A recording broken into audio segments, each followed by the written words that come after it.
जी, PKLI के अंदर आज देखने में आ रहा है कि दूसरी मर्तबा एक 31 साला नौजवान उज़ैर ने अपने 7 अज़ा देके 7 लोगों की जान जो है वो बचाई है। और हमारे मुल्क पाकिस्तान के अंदर अज़ा अतिया करने का रवाज नहीं है, जिससे बहुत सारे लोग बहुत ही कम उम्र में और सेहतमंद ज़िंदगी गुजारे बगैर इस दुनिया से चले जाते हैं। तो इस वक्त हमारे साथ डॉक्टर सईद अख्तर मौजूद हैं और इन्हीं से हम जानते हैं कि किस तरह से एक नौजवान ने कितने लोगों की जान बचाई और उनके कौन कौन से उज़ैर के अज़ा दिए गए, जिसके बाद से वो लोग जिनको लगे हैं ट्रांसप्लांट हुए हैं और उनकी ज़िंदगियां बच गई हैं। और इनसे मज़ीद डॉक्टर सईद से हम जानते हैं। जी डॉक्टर साहब, बताइए ये उज़ैर ने कौन कौन से अज़ा दिया और कौन लोग बचे हैं? देखें, पहले तो ये हम इस बात पे अल्लाह का शुक्र अदा करते हैं कि हम एक पाकिस्तान में एक ऐसा रिमार्केबल काम किया। उसके बाद फिर हम उज़ैर और उसकी फ़ैमिली का शुक्रिया अदा करते हैं और उस उज़ैर के लिए दुआ करते हैं कि अल्लाह ताला उसके दर्जात को बुलंद करे, और उसकी फ़ैमिली को सलूट करते हैं कि जिन्होंने इस मुश्किल वक्त में अ, हमें पुश किया डॉक्टर हजरात को कि नहीं, उसके ऑर्गन लगाएं ताकि उसके ऑर्गन ज़ाया ना हो। तो उज़ैर का ब्रेन हेमरेज की वजह से उसकी ब्रेन डेथ हुई, और जब वो डेथ हुई तो अब सिर्फ जो ज़िंदगी और मौत के दरमियान जो फासला था वो सिर्फ ये था कि आप वेंटिलेटर को बंद कर दें तो उसको उसकी रेस्पिरेशन भी रुक जाती। उस पॉइंट पे जब उन्होंने इन्फॉर्म किया तो उसका जो लीगल प्रोसीजर हैं उसमें पंजाब होटा की इन्वॉल्वमेंट होती है, तो वो सारा लीगल प्रोसीजर हुआ। और चूँकि हम एक इस्टेब्लिश ट्रांसप्लांट सेंटर हैं तो हमसे रब्ता किया गया, फिर हमारी टीम यहाँ से गई और जाके वो और जो 2 ऑर्गन्स लिवर और पेनक्रियास हार्वेस्ट करके लेके आई। तो ये बहुत ट्रिमेंडस कोऑर्डिनेशन चाहिए होती है इस तरह के डिजीज़ डोनर ट्रांसप्लांटेशन में। उस वक्त जबकि वो वहाँ पे हमारी टीम ऑर्गन्स हार्वेस्ट करी थी, यहाँ वाली टीम जो रिसिपिएंट्स हैं उनको तैयार कर रही थी, ताकि जैसे ही वो ऑर्गन्स आएँ, इनमें बहुत ज़्यादा वक्त नहीं होता कि उनको हम इंतज़ार करा के, वरना वो ऑर्गन्स आहिस्ता आहिस्ता ख़राब हो जाती हैं, इवन दो हम उनको कोल्ड स्पेशल सॉल्यूशंस में उनको प्रिजर्व करते हैं।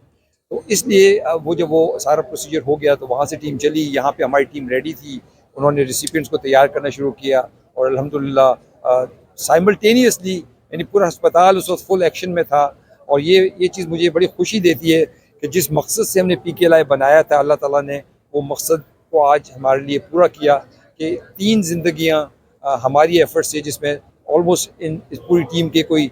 14 से 16 घंटे कॉन्स्टेंटली वहाँ पे ऑपरेट करना, वहाँ से ऑर्गन्स को यहाँ लाना, फिर यहाँ पे ऑपरेट करना, तो 14 से 16 घंटे इस सारे प्रोसेस में लगे। तो अल्लाह का शुक्र है उसका रिज़ल्ट अच्छा निकला। और उसका सबसे अहम मैसेज ये है कि हम एक्नॉलेज करें कि डोनर ने कितनी बड़ी कुर्बानी दी है और कितनी बड़ी उनकी फैमिली ने कुर्बानी दी है। और उसके बाद फिर हम लोगों से अपील करें कि देखें,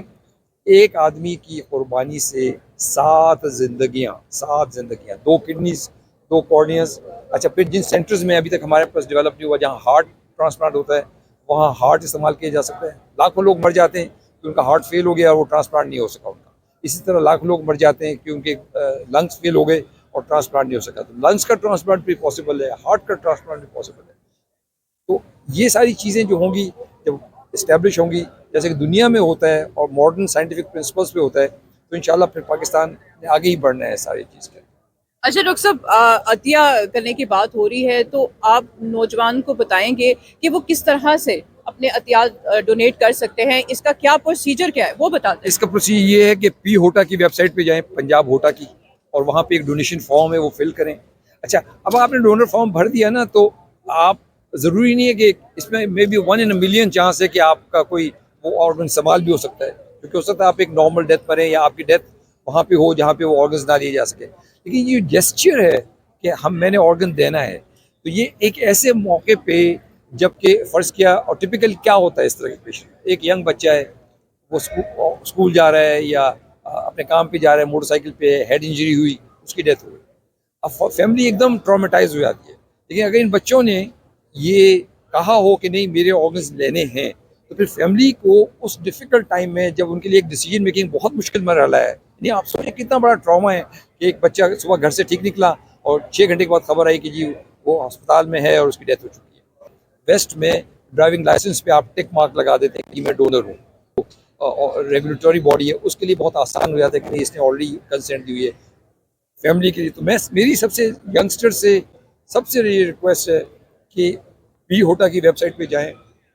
डोनर फॉर्म भरें। इसका ये मतलब नहीं कि आपके गुर्दे लिए जाएंगे या आज़ा लिए जाएंगे, लेकिन अगर खुदा न खास्ता ऐसी कोई सिचुएशन डेवलप होती है और उसमें वो आज़ा इस्तेमाल हो जाते हैं तो इससे बढ़ के कोई नेकी नहीं हो सकती। अब अपने घर वालों से कह दिया कि जब मैं मर जाऊं तो मेरे जो है ना वो आपने जितने भी ऑर्गन्स हैं वो डोनेट करने हैं। तो लिटरली आप यकीन करें कि अम्मी जान तो वहाँ पे नहीं थी, अगर वो होती तो वो जूता उतार के मेरे सर पे मारती। तो आप ही थी तो वो कहने लगी तुम कैसी बातें कर रही हो ये वो, और सारे मेरे जितने बहन भाई थे वो मेरे सर को आने पड़े कि तुम अभी से मरने मराने की बातें करो, जब तुम मरोगी हमें रोने की पड़ी होगी, तुम्हें दफनाने की पड़ी होगी, और तुम कह रही हो कि ऑर्गन्स हम तुम्हें कैसे उठा के लेके जाएंगे तुम्हारे ऑर्गन्स। तो मैं चाहती हूँ कि जो यंगस्टर हैं उनसे ज़्यादा जो है ना ये मतलब जो पेरेंट्स हैं उनकी कंपेन करनी चाहिए, उनको बताना चाहिए कि इसमें कोई मतलब बड़ी बात नहीं है, जो यहाँ पे आया उसने जाना ही जाना है। और अगर आपका बच्चा खुद कह रहा है कि मैं अपने ऑर्गन्स डोनेट करना चाह रहा हूँ तो आप उस वक्त, हाँ नो डाउट कि वो बड़ा मुश्किल मरहला होता है, मगर आप सब्र से काम लें तो आप ज़रूर करें। बहुत अहम चीज़ समझने की है ना, वो ये है कि हम सब ने मरना है। जब मैं ये अपने आप को मैं जब फॉर्म भर रहा हूँ कि नहीं अगर मैं मर जाऊँ तो मेरे आज़ा लिए जाएं,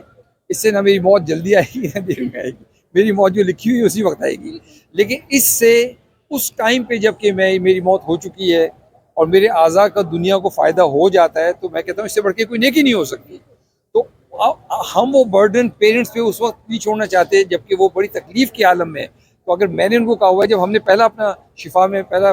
डिजीज़ डोनर किडनी का ट्रांसप्लांट किया तो वो एक 23 साल का बच्चा था, उसकी हेड इंजरी हुई, मगर उसने अपनी फैमिली को कह दिया था कि जिस तरह इस बच्ची ने कहा कि अगर मैं मर जाऊँ तो मेरे आज़ा ज़रूर देना। तो उस वक्त जब मुश्किल वक्त में उसकी फैमिली को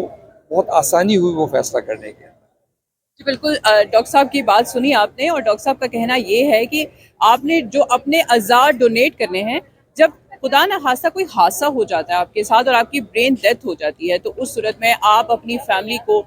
ये उससे पहले आप कह सकते हैं कि मेरे अज़ा जो वो सही हैं और काबिल इस्तेमाल हैं, वो उस मरीज़ को दे दिए जाएँ जिसकी हालत जो है वो ख़राब है, और क्योंकि एक अज़ा अतिया करने के बाद से उस शख्स की आप जान बचा सकते हैं। और अगर आपका बच्चा या आप लोग इस दुनिया में नहीं रहते तो आपकी दिए हुए अज़ा से वो शख्स जिंदा रह के इस दुनिया में रह सकता है। तो ये एक बहुत अच्छा अमल है, एक बहुत अच्छी है, बल्कि नेकी है